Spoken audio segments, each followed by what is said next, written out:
Hello बच्चों, मैं Amrita ma'am. जैसा कि हम लोगों ने अपने पिछले क्लास में चैप्टर स्टार्ट किया था, मैंने आपको सूक्ष्म जीवों का सामान्य परिचय। उसमें हमने आपको सूक्ष्म जीव बताए थे कि क्या होते हैं और कितनी प्रकार के होते हैं। 5 प्रकार के होते हैं, वो हमने आपको इसके पहले बता दिया था। अब आज हम लोग इस चैप्टर का 3 पार्ट पढ़ेंगे, 3 पॉइंट्स पढ़ेंगे। एक उपयोगी सूक्ष्म जीव क्या होते हैं, एक हानिकारक सूक्ष्म जीव क्या होते हैं और इनके प्रभाव क्या होते हैं, उनके बचाव क्या होते हैं। तो ये 3 चीज़ें हम लोग आज इसमें पढ़ेंगे। तो बुक से ही हम लोग पढ़ते हैं। जैसा कि हम लोग जानते हैं, हमने आपको बताया था कि शैवाल तक बता दिया था, प्रोटोजोआज बता दिए थे, सारे बता दिए थे, जो कि सूक्ष्म जीव जनरली क्या होते हैं, हमारी नेकेड आइज से नहीं देखे जा सकते। उसको देखने के लिए हम लोग या तो आवर्धक लेंसों का प्रयोग करते हैं या तो हम लोग किसका प्रयोग करते हैं, सूक्ष्मदर्शियों का प्रयोग करते हैं। तो अब है कि उपयोगी, ऐसा नहीं कि सारे जितने भी सूक्ष्म जीव होते हैं सब नुकसानदायक होते हैं। कुछ सूक्ष्म जीव हमारे लिए फ़ायदेमंद होते हैं। पिछले क्लास में हमने बताया था, जैसे पेंसिलियम बना था आपका, राइजोबियम परमाणु था, सूक्ष्म जीव था। तो इस तरह से बहुत सारे बैक्टीरिया होते हैं जो हमारे लिए फ़ायदेमंद भी होते हैं। तो आज हम लोग पढ़ेंगे उपयोगी सूक्ष्म जीव और उनके प्रभाव। तो सूक्ष्म जीव मनुष्य के लिए अत्यंत उपयोगी होते हैं। मनुष्य सूक्ष्म जीव यानी जीवाणु का उपयोग दही, सिरका, शराब बनाने में बहुत पहले से करता आ रहा है। जैसे हमने आपको बताया था कि दही में भी, दूध से जब दही बनता है तो उसमें सूक्ष्म जीव होता है। तो अगर आप नेकेड आई से तो देखते नहीं, दिखाई नहीं देता है, पर अगर उसको हमें सूक्ष्मदर्शी से दही हम देखेंगे तो क्या दिखाई देगा हमको, उसमें बहुत सारे बैक्टीरियाज दिखाई देंगे जो कि हमारे लिए फ़ायदेमंद होते हैं, इसलिए हम लोग उसको खाते हैं। दूसरी चीज़ होती है, जैसे फंगस लग जाना होता है, ब्रेड वगैरह में फंगस लग जाता है, तो उसमें जो सूक्ष्म जीव होता है वो हमारे लिए फ़ायदेमंद नहीं है, वो नुकसानदायक है, इसलिए वो हम लोग उसको फेंक देते हैं। जब सिरका बनता है तो सिरका बनाने की विधि जो होती है, जो गन्ने के रस से सिरका बनाया जाता है, वो किण्वन विधि कहलाती है। किण्वन नाम है, फर्मेंटेशन, किण्वन। तो इसका मतलब ही यही है कि वो उसमें कीड़े पड़ रहे हैं, सूक्ष्म जीव उत्पन्न हो रहे हैं, तो वो उसमें भी आपका क्या होता है, सूक्ष्म जीव जो है वो फ़ायदेमंद होता है, उसको छान दिया जाता है। शराब बनाने में भी क्या होता है, सूक्ष्म जीव बनते हैं हमारे, जिससे कि आपका प्रोसेस होता है। आप अक्सर देखते होगी, कहते हैं खमीर उठाना, किसी चीज़ में जब ब्रेड बनाते हैं, कुछ बनाते हैं तो खमीर उठाई जाती है। तो खमीर उठाने में भी क्या होता है, ईस्ट वगैरह हम लोग डालते हैं, तो उसमें भी क्या होता है कि सूक्ष्म जीव जनरेट होते हैं और वो हमारे लिए फ़ायदेमंद होते हैं। तो कह रहे हैं कि मनुष्य सूक्ष्म जीवों का उपयोग दही, सिरका तथा शराब बनाने में बहुत पहले से करता चला आ रहा है। दूध से दही बनाने में लैक्टोबैसिलस, लैक्टिक एसिड जो होता है दूध में पाया जाता है, तो दूध से दही बनने में लैक्टोबैसिलस नामक जीवाणु जो होता है वो सहायक होता है। यहाँ पे बैक्टीरिया कौन सा हुआ, लैक्टोबैसिलस बैक्टीरिया हुआ। पनीर, सिरका, ब्रेड और खमीर आदि बनाने में ईस्ट नामक फफूंद का प्रयोग करते हैं। ईस्ट, अभी मैंने आपको बताया कि ईस्ट का हम लोग प्रयोग करते हैं।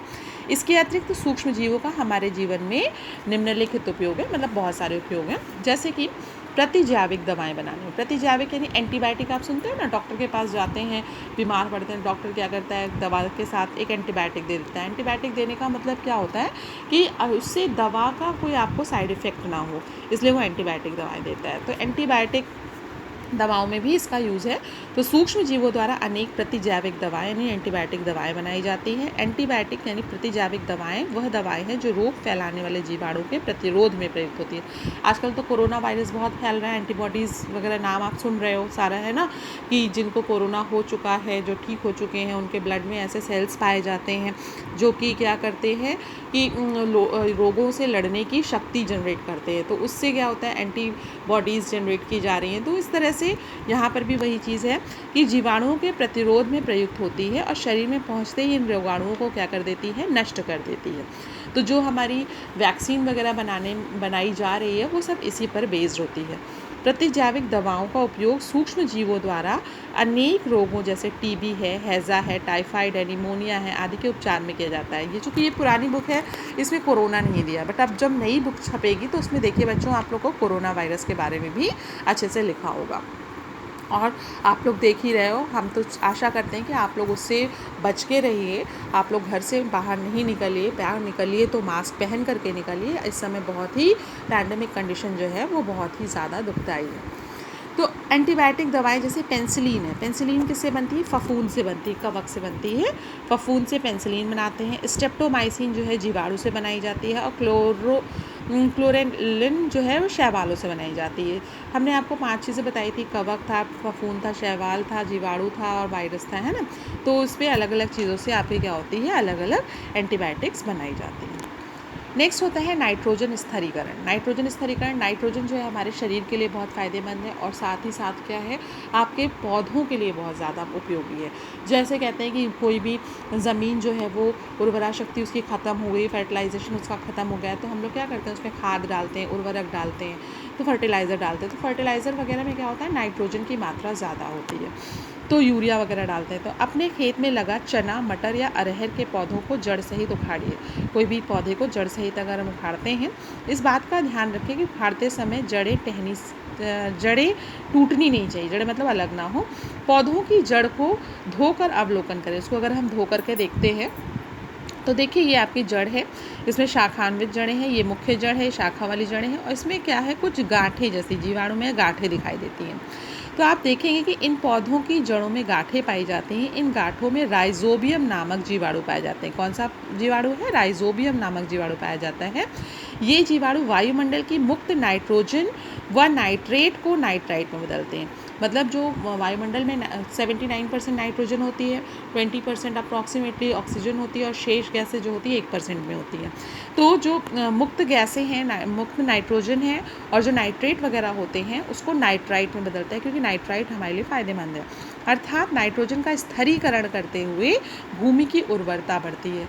उसका जो नाइट्राइट बनाता है तो वो क्या कहलाता है, नाइट्रोजन का स्थिरीकरण होता है, और उससे क्या होता है, भूमि की उर्वरा शक्ति जो है, फर्टिलाइजेशन पावर जो है वो बढ़ती है। इसके अतिरिक्त कुछ जीवाणु ऐसे हैं जैसे एजोटोबैक्टर स्वतंत्र रूप से मिट्टी में रहते हैं और नाइट्रोजन का स्थिरीकरण करते हैं। इसी प्रकार साइनोबैक्टीरिया जैसे नास्टाक, एनाबिना, साइटोनेमा, ऑसिलेटोरिया का उपयोग धान के खेतों में जैव उर्वरक के रूप में किया जाता है। तो देखिए आपने कितने बैक्टीरिया का नाम पढ़ा, राइजोबियम पढ़ा, एजोटोबैक्टर पढ़ा, ऑसिलेटेरिया पढ़ा। इस तरह से कई बैक्टीरिया ऐसे होते हैं जो हमारी नाइट्रोजन का स्थिरीकरण करने में प्रयुक्त होते हैं और भूमि की उर्वरा शक्ति को वो बढ़ाते हैं। नेक्स्ट है आपका सूक्ष्म जीवों द्वारा सूक्ष्म जीवों द्वारा कार्बनिक पदार्थों का अपघटन। कार्बनिक पदार्थों का अपघटन का मतलब क्या होता है, जो कार्बनिक पदार्थ होते हैं वो दूसरे पार्ट में वो ब्रेकअप होना, वो अपघटन कहलाता है। तो कुछ सूक्ष्म जीव पौधों एवं जंतुओं के मृत शरीर पर पलते हैं। वे यहाँ वृद्धि करके जटिल कार्बनिक पदार्थों को सड़ाकर अकार्बनिक पदार्थों में अपघटित हो जाते हैं, जिससे पौधों एवं जंतुओं का मृत शरीर सड़कर नष्ट हो जाता है और अंततः मृत शरीर के तत्व मिट्टी में मिल जाते हैं। इस प्रकार सूक्ष्मजीव मृदा को उपयोगी पोषक तत्व संचित करते हैं और भूमि में उर्वरा शक्ति को भी बढ़ाते हैं। कल्पना कीजिए कि यदि मृत पौधे और जंतुओं के शरीर का अपघटन करने वाले सूक्ष्मजीव यानी जीवाणु तथा फफूंद ना होते तो क्या होता है। ऐसी अवस्था में मृत पौधे एवं जंतुओं का शरीर वातावरण में पड़ा रहता और इसका अपघटन नहीं होता और वो खनिज पदार्थों को पुनर्चक्रण भी नहीं होता। तो इस तरह से देखिए, तो बहुत से सूक्ष्मजीव जो होते हैं वो क्या करते हैं, मृत चीज़ों के ऊपर जा करके उनको सड़ा करके उनको नष्ट कर देते हैं। नेक्स्ट है भोजन के रूप में। अब कुछ सूक्ष्म जीवों का भोजन के रूप में उपयोग किया जाता है। ईस्ट जो होता है वो प्रोटीन अच्छी मात्रा होती है, इसका प्रयोग भोज्य पदार्थ के रूप में करते हैं। एंगेरिकस तथा मार्केला नामक कवक सब्जी के रूप में प्रयुक्त होता है, और स्पाइरुलिना एवं साइनोबैक्टीरिया में प्रोटीन की मात्रा अच्छी होती है, इसका उपयोग भोजन के रूप में होता है। और आप मशरूम तो जानते हो, मशरूम भी हम लोग खाते हैं, बहुत ज़्यादा उसमें प्रोटीन होता है, इसलिए हम लोग उसको भी, वो भी आपका क्या है, एक तरह से सूक्ष्म जीव है जिसका उपयोग हम लोग खाने के रूप में कर रहे हैं। नेक्स्ट है उद्योग धंधों में। उद्योग धंधों में क्या है, सूक्ष्म जीवों का उपयोग अनेक प्रकार के उत्पादों को तैयार करने में किया जाता है। जैसे ईस्ट का उपयोग जो है हम लोग डबल रोटी यानी ब्रेड बनाने में, जीवाणु का उपयोग दुग्ध उद्योग में, सिरका उद्योग में, तंबाकू उद्योग में, चाय उद्योग में और चमड़े के उद्योग में किया जाता है। और आनुवंशिक अभियांत्रिकी, आनुवंशिक यानी एक पीढ़ी से दूसरी पीढ़ी में जो भी चीज़ें कैरी फॉरवर्ड होती हैं वो चीज़ें हैं कि कुछ सूक्ष्म जीव का उपयोग आनुवंशिक अभियांत्रिकी में होता है, जैसे सेरिया, कोलाई, ईस्ट इत्यादि। अब है कि हानिकारक सूक्ष्म जीव हमारे क्या होते हैं। अब ये तो हमने फ़ायदेमंद वाले पढ़े, लाभदायक पढ़े, अभी हानिकारक क्या है। तो सूक्ष्म जीवों द्वारा मनुष्यों, जंतुओं और पेड़ पौधों में अनेक रोग भी होते हैं। जीवाणुओं द्वारा मनुष्य में तपेदिक, हैज़ा, निमोनिया, टाइफाइड इत्यादि रोग भी होते हैं। दाद नामक रोग जो है ट्राइकोफाइटिन तथा माइक्रोस्पोरम नामक कवक द्वारा होता है। दाद आप जानते हो ना, शरीर पे गोल गोल छल्ले जैसी नुमा आकृति, दाने दाने हो जाते हैं, वो दाद होता है। जंतुओं में अनेक रोग जैसे भेड़ का एंथ्रेक्स रोग बेसिलस एंथ्रेसिस नामक जीवाणु द्वारा होता है। पौधों में अनेक रोग जैसे नींबू में कैंकर रोग है, वो जेंथोमोनास नामक जीवाणु द्वारा, और आलू की पंछेता अंगमारी नामक रोग जो है वो फाइटोफथोरा इन्फेस्टेंस नामक कवक द्वारा होता है। गेहूं में काला स्तंभ कीट जो है पक्सीनिया नामक कवक द्वारा होता है। तो इस तरह से बहुत सी फसलों में भी जो है इन बैक्टीरियाज के द्वारा डिफरेंट रोग होते हैं। कुछ सूक्ष्म जीव पदार्थों को नष्ट कर देते हैं, जैसे राइजोपस जो है, म्यूकर आदि कवक, रोटी, ब्रेड, अचार, मुरब्बा जो उस पर नहीं फफूंद बन जाती है, वो क्या है, राइजोपस, म्यूकर इत्यादि हैं जो कि उसको नष्ट करते हैं। इसी प्रकार क्लॉस्ट्रीडियम बोटुलिनियम नामक जीवाणु खाद्य पदार्थों को विषाक्त कर देते हैं, यानी जहरीला बना देते हैं। कुछ सूक्ष्म जीव जैसे थायोबैसिलस डिनोस्टिफिकेंस नाइट्रेट को नाइट्रोजन तथा अमोनिया में भी बदल देते हैं, जिससे भूमि की उर्वरता शक्ति जो है वो कम हो जाती है। तो इसमें नाइट्रोजन से अमोनिया जो बन रही है, तो इससे क्या होता है, नाइट्रोजन कम हो रही है, तो यानी उर्वरता शक्ति क्या हो रही है, कम हो रही है। तो इसी प्रकार कुछ सूक्ष्म जीव इमारती लकड़ी पर उग करके, जैसे फफूंद नहीं आप देखते हो, कहते हैं कि लकड़ियों पर उग जाती है, उसे नष्ट करते हैं। जैसे पॉलीपोरस कवक लकड़ी की कटे हुए भाग पर उगकर उसे सड़ा देते हैं। अब है कि हमें सूक्ष्म जीवों के प्रभाव से कैसे हम बच सकते हैं। सामग्री के उचित संग्रह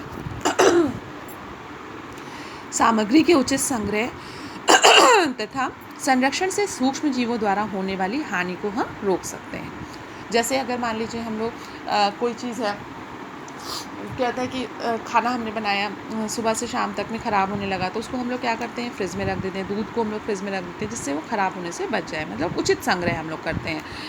अचार वगैरह बनाते हैं तो उसमें अच्छे से लहसुन है, साइट्रिक एसिड वगैरह हम लोग डाल देते हैं जिससे कि वो ख़राब ना हो।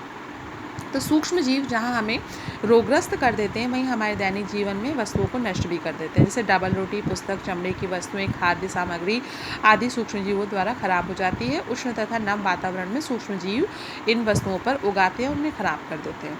सूक्ष्म जीवों से सुरक्षित रखने एवं उनसे होने वाली आर्थिक हानि को बचाने के लिए निम्नलिखित उपाय किए जाते हैं।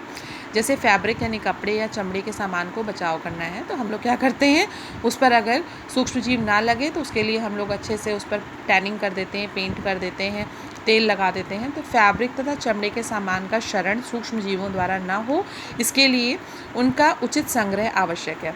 चमड़े को टैनिंग करके सुरक्षित किया जा सकता है। सूर्य के प्रकाश में भी चमड़े पर लगे सूक्ष्म जीव जो है वो नष्ट हो जाते हैं।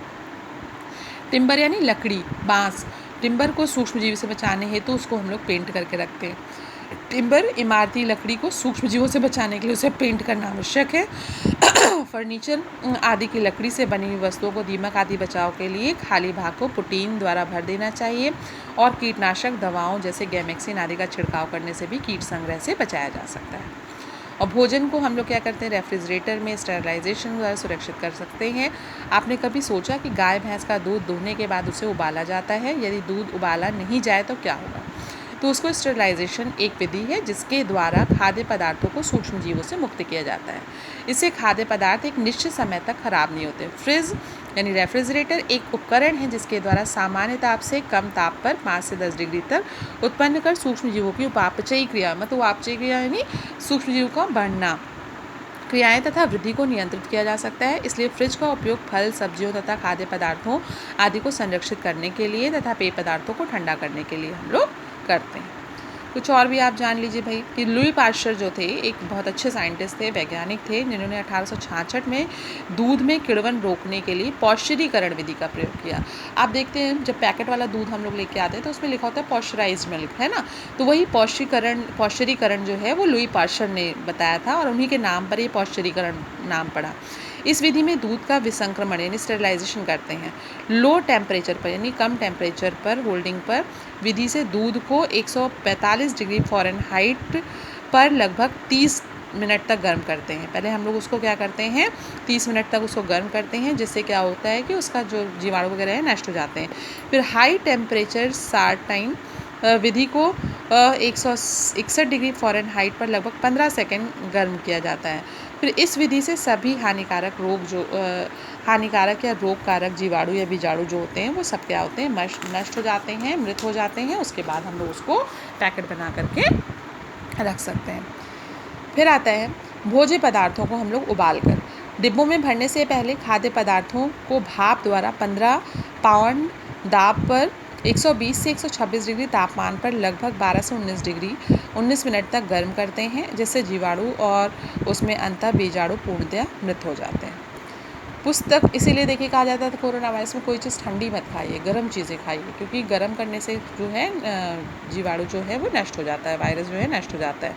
पुस्तकों तथा वस्त्रादि में कीटनाशक दवाओं का उपयोग करके, जैसे पुस्तक वगैरह रखनी है या कपड़े रखने हैं तो उसमें हम लोग अक्सर देखते होंगे कि पुस्तकें वगैरह में दिमाग वो आ जाती है, सीलन आ जाती है, तो उसमें हम लोग क्या कर सकते हैं, कीटनाशक पदार्थ यानी गैमेक्सिन वगैरह डाल करके हम लोग उसको नष्ट कर सकते हैं। और जब हम लोग गर्म कपड़े अपने रखते हैं, गर्मियों में ठंडियों में पहनते हैं, उसके बाद धुल करके जब उसको रखा जाता है तो आप अक्सर देखते होंगे कि उसमें हम लोग नीम की पत्ती सुखा के रख देते हैं, या हम लोग क्या कर देते हैं, वो कपूर की गोली डालते हैं। तो अगले साल जब निकालते हैं तो कपूर की गोली तो गायब हो जाती है। तो एक्चुअली होता क्या है, तो कपूर की गोली वगैरह क्या होती है जो बैक्टीरिया वगैरह जनरेट नहीं करने देती है, विषाणु वगैरह जनरेट नहीं करने देती, जिससे आपके कपड़े ख़राब नहीं होते हैं। तो सूर्य के प्रकाश में पुस्तकें, वस्त्र आदि को सामान को रखने पर इन वस्तुओं पर लगे सूक्ष्मजीव नष्ट हो जाते हैं। गर्म ऊनी कपड़ों को कीटों से सुरक्षित रखने के लिए नैप्थलीन यानी कपूर की गोली का प्रयोग किया जाता है। नैप्थलीन बॉल्स कहलाती हैं कपूर की गोली। कीटनाशक दवाओं जैसे गैमेक्सिन को उस स्थान पर डालकर वस्तुओं को कीट संक्रमण से बचाया जा सकता है।